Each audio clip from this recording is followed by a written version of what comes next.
râu tôi dìa lòng tình hey lung le tuy fin re ta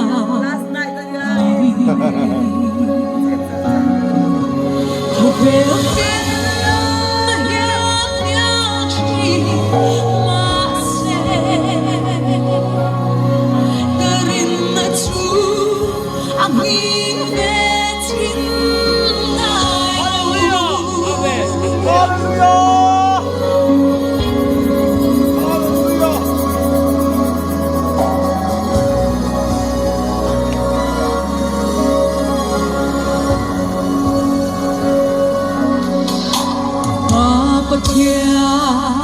ai ro pui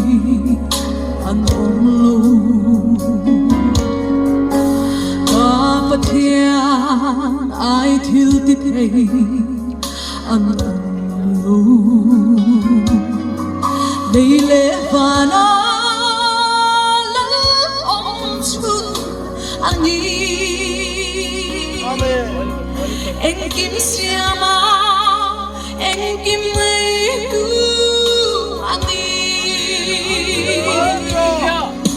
Ama fakin azai zela karin na chua apisen hu min be kalani kanung shoy tu le amung kasya kathin luna anu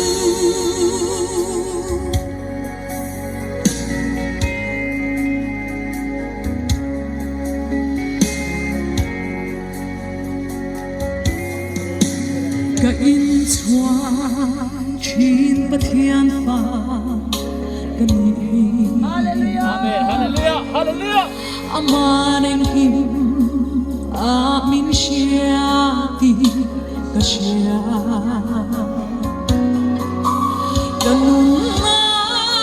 na kung siya'y tu raw pui ganun layo kain na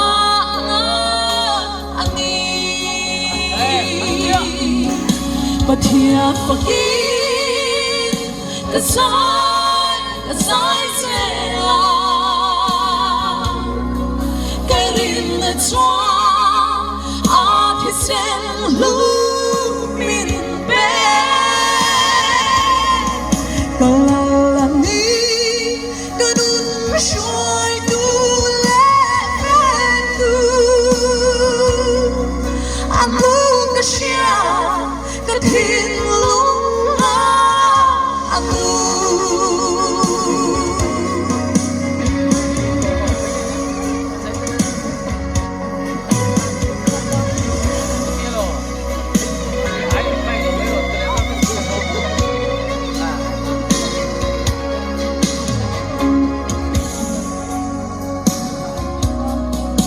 karin mahi nang maatsaw aom gadu zong ay tu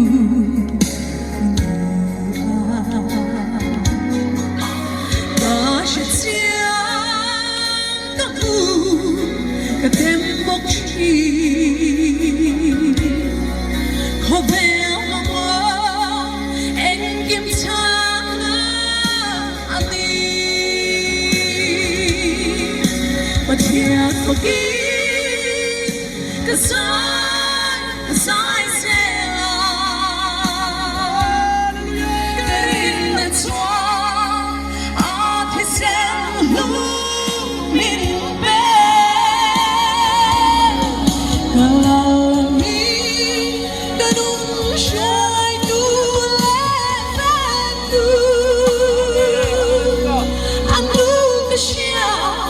kathin luna anu kalani kanung siya'y tu le tu the pin